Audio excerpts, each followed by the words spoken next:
दोस्तों, यूक्रेन के Chernobyl power plant में होने वाला ये हादसा इस कदर तबाहकुन था कि इससे निकलने वाली हार्मफुल न्यूक्लियर रेडिएशन ने न सिर्फ यूक्रेन बल्कि स्पेन से स्वीडन तक अपने असरात दिखाए। यहाँ तक कि यूनाइटेड किंगडम में रेडियो एक्टिव बारिश भी देखने को मिली। जो रेडियो एक्टिव मटीरियल हवा के जरिए मैदानों में गिरे। 25 अप्रैल रात 11:10 पर इस टेस्ट की तैयारी शुरू की गई। इस टेस्ट के लिए रिएक्टर की जनरेटेड पावर को 700 मेगावाट तक लेकर जाना था। फायर अलार्म होने की वजह से फायर ब्रिगेड भी पहुंची, मगर उन्हें तब अंदाजा नहीं था ये किस किस्म की आग है। दोस्तों, हिरोशिमा पर तबाही मचाने वाले एटॉमिक बम की ताकत से तो आप बखूबी वाकिफ ही होंगे, मगर तारीख में एक ऐसा हादसा भी गुजरा है जो उस एटॉमिक बम से 400 गुना ज्यादा ताकतवर साबित हुआ और इसी बड़े पैमाने पर उसने तबाही भी मचाई। दुनिया में न्यूक्लियर एनर्जी का रुझान बढ़ता ही चला जा रहा है। एक तरफ मुल्क उसे इस्तेमाल करके अपनी हिफाजत और नाम पैदा कर रहे हैं और दूसरी तरफ यही न्यूक्लियर एनर्जी हमारे सर पर लटकती हुई तलवार की तरह है जो किसी भी वक्त तबाही मचा सकती है। इसी किस्म का एक हादसा 1986 में हुआ, जिसे अब तक दुनिया सबसे वर्स्ट न्यूक्लियर डिजास्टर माना जाता है। ये हादसा किस तरह पेश आया और पूरी यूरोप को इसने किस तरह मुतासिर किया, जानेंगे आज की इस वीडियो में। दोस्तों, यूक्रेन के चेर्नोबिल पावर प्लांट में होने वाला ये हादसा इस कदर तबाहकुन था कि इससे निकलने वाली हार्मफुल न्यूक्लियर रेडिएशन ने न सिर्फ यूक्रेन बल्कि स्पेन से स्वीडन तक अपने असरात दिखाए। यहाँ तक कि यूनाइटेड किंगडम में रेडियो एक्टिव बारिश भी देखने को मिली। जो रेडियो एक्टिव मटीरियल हवा के जरिए मैदानों में गिरे और वहाँ से किसी गाय की खुराक बने, वो दूध के जरिए कितने ही बच्चों में थायराइड कैंसर की वजह बने। इस किस्म के हार्मफुल इफेक्ट्स वाले रेडिएशन की शुरुआत आखिर कहाँ से हुई? दरअसल वर्ल्ड वॉर 2 के बाद सोवियत यूनियन ने न्यूक्लियर पावर प्लांट्स बनाने के लिए बहुत ज्यादा पैसा इन्वेस्ट किया। इन्हीं पावर प्लांट्स में एक न्यूक्लियर पावर प्लांट चेर्नोबिल भी था और इस प्लांट का पूरा नाम Vladimir Lenin nuclear power plant था। इसे चेर्नोबिल के नाम से जाने जाना लगा, जबकि ये चेर्नोबिल शहर से 16 किलोमीटर दूर वाक़ था। ये सोवियत यूनियन का एक अहम पावर प्लांट था जो सबसे ज्यादा एडवांस काम कर रहा था। इसकी बनावट की बात करें तो इसमें 4 न्यूक्लियर रिएक्टर थे जो कि 1000 RBM के डिजाइन के बने हुए थे। पहले 2 रिएक्टर्स 1977 में शुरू किए गए, जबकि तीसरा 1981 और चौथा 1983 में शुरू किया गया। इन पावर प्लांट्स का काम बिजली जनरेट करना था और हर एक पावर प्लांट 1000 मेगावाट यूनिट बिजली जनरेट कर रहा था और ये चारों मिलकर यूक्रेन की जरूरत की 10% बिजली फराहम कर रहे थे। इन न्यूक्लियर रिएक्टर्स की वर्किंग कुछ इस तरह होती है कि न्यूक्लियर रिएक्शन होने की वजह से पानी ही हीट अप होता है, जिससे स्टीम बनती है और वो स्टीम टरबाइन से गुजर कर उन्हें चलाती है और इन टरबाइन के चलने की वजह से बिजली प्रोड्यूस होती है। मगर इस पूरे न्यूक्लियर रिएक्टर्स के इर्द गिर्द कॉन्स्टेंटली ठंडा पानी भी फ्लो करता है, इसे ओवरहीट से बचाया जा सके। चेर्नोबिल पावर प्लांट में ये पानी पास के एक रिवर और मैन मेड वाटर रिजर्वायर से आता था। इस पानी को रिएक्टर की तरफ ले जाने के लिए पंप काम करते थे ताकि हर वक्त रिएक्टर तक पानी पहुंचाया जा सके। मगर एक हद तक खदशा ये भी था, अगर बिजली कट जाए तो ये पंप किस तरह चलकर पानी फराहम करेंगे और अगर जरा सी भी देर हुई तो न्यूक्लियर रिएक्टर्स ओवरहीट होकर तबाही मचा सकता था। इसी तबाही से बचने के लिए इन पंप्स को चलाने के लिए बैकअप के तौर पर कुछ जनरेटर्स भी रखे गए थे,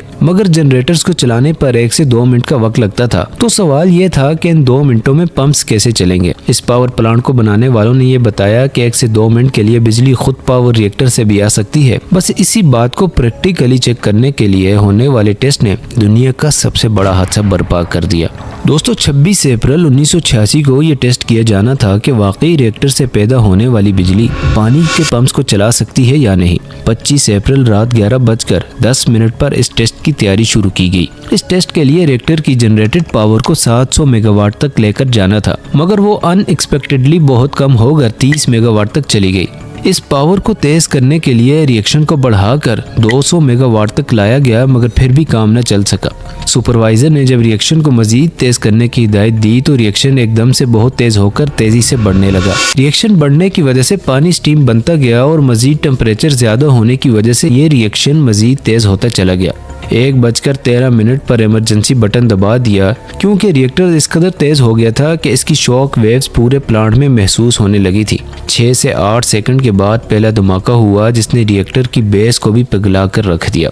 इसके कुछ ही सेकंड बाद दूसरा धमाका हुआ जो कि पहले से भी ज्यादा पावरफुल था। यहाँ तक के रिएक्टर्स पर लगी 1000 टन की लेड भी इसकी पावर से उड़ गई। रिएक्टर्स में मौजूद रिएक्टिव मटेरियल हवा में फैलना शुरू हो गया। 100 से ज्यादा रिएक्टिव एलिमेंट और 192 टन यूरेनियम फ्यूल जो कि रिएक्टर में मौजूद था वो एटमॉस्फेयर में चला गया। फायर अलार्म होने की वजह से फायर ब्रिगेड भी पहुंची, मगर उन्हें तब अंदाजा नहीं था ये किस किस्म की आग है। दोस्तों ये आग इस कदर होलनाक थी कि इसे खत्म करने पर 10 दिन लग गए। आग बुझाने के लिए आए गए हेलीकॉप्टर में से भी एक गिरकर तबाह हो गया और 4 लोग हलाक हो गए। जिन फायर फाइटर्स ने इस आग को बुझाया था उन्हें घर जाकर फटीग, नाजिया जैसे सिम्टम्स आने लगे और कुछ ही माह में उनमें से 28 फायर फाइटर्स भी जान की बाजी हार गए, क्योंकि वो रेडियो एक्टिव एनवायरनमेंट से डायरेक्ट एक्सपोज हो गए थे। कुछ लोग 1 से 2 साल में दुनिया से चल बसे क्योंकि उनका एक्सपोज कम हुआ था और मुतअद्दिद लोगों में कैंसर जैसी बीमारी डेवलप हो गई। दोस्तों इसी दौरान एक और खतरा भी मंडला रहा था कि आग बुझने के बावजूद भी न्यूक्लियर रिएक्टर्स की बिल्डिंग मुसलसल हीटअप होती जा रही थी। इस बात का खदशा था अगर ये हीट बिल्डिंग के नीचे मौजूद पानी की टंकी तक पहुंच गई तो एक और तीसरा और सबसे बड़ा धमाका भी हो सकता है, क्योंकि इस पानी की टंकी में भी रेडियो एक्टिव फ्लूइड ही था। इस मसले का हल ये निकाला गया कि कोई इस टंकी तक पहुंचे और इस सारे पानी को ड्रेन कर दे ताकि पानी टंकी से निकलकर रिएक्टर से दूर चला जाए। मगर ये काम सिर्फ कहने में आसान था और इसे करने के लिए एक रियल लाइफ हीरो की जरूरत थी जो अपनी जान दांव पर लगाकर मजीद नुकसान होने से बचा ले। इस काम को करने के लिए किसी हिम्मत वाले बंदे की जरूरत थी, क्योंकि इस टैंक में जाने वाला इंसान कुछ महीने या फिर कुछ साल के अंदर मौत के मुंह में भी जा सकता था। इस काम के लिए 3 हीरो सामने आए, जिनमें एलेक्सी, वलेरी बीज़ापालोव और बोरिस बर्नोव शामिल थे। 4 मई 1986 को सिंपल डाइविंग इक्विपमेंट पहनकर इन तीनों ने इस टैंकी में डाइव किया और वो वाल्व ढूंढने की कोशिश की जिन्हें खोलकर इस टैंकी से पानी को ड्रेन किया जा सके। तीनों ने ये काम बड़ी आसानी से कर दिया और तारीख में अपना नाम लिखवा लिया और हैरानकुन तौर पर ये सर्वाइव भी कर गए। इनमें से बोरिस बोरोनोव की मौत 2005 में हार्ट अटैक से हुई, जबकि बाकी दोनों अभी तक जिंदा हैं। दोस्तों ये तीनों इस हादसे के अहम किरदार हैं और यूक्रेन की हुकूमत उनकी एहसानमंद है, क्योंकि अगर वो तीसरा धमाका हो जाता तो लाखों लोगों की जान जा सकती थी। यहाँ तक कि 5 लाख सालों तक पूरे यूरोप को अनइनहेबिटेबल करार दिया जाता। इसके बावजूद भी होने वाले धमाके इस कदर असरअंदाज थे कि अब तक उन जगहों पर लोगों को रहने की इजाज़त नहीं है। उसके बाद अगला स्टेप इस रेडियो एक्टिव मटीरियल को साफ करना था जो वहाँ पर पड़ा था। इस काम के लिए सोवियत यूनियन ने रिमोट कंट्रोल रोबोट का इस्तेमाल करना चाहा, मगर ये रोबोट्स रेडियो एक्टिव मटेरियल के पास जाकर ब्रेक हो जाते थे। आखिरकार हजारों लोगों को इस काम पर लगाकर सफाई करवाई गई। दोस्तों सोवियत यूनियन ने इस हादसे को दुनिया से छुपाने की बहुत कोशिश की, मगर ये एक ऐसा हादसा था जो छुप नहीं सकता था, क्योंकि रेडियो एक्टिव डस्ट स्वीडन तक पहुंच चुकी थी। स्वीडिश मॉनिटरिंग स्टेशन में ये डिटेक्ट किया गया कि हवा में रेडियो एक्टिव मटेरियल की अमाउंट कुछ ज्यादा है। फिर उसका सोर्स का पता लगवाया गया। आखिरकार 28 अप्रैल 1986 को सोवियत यूनियन ने यह एडमिट किया कि चेर्नोबिल पावर प्लांट पर यह डिजास्टर हुआ है।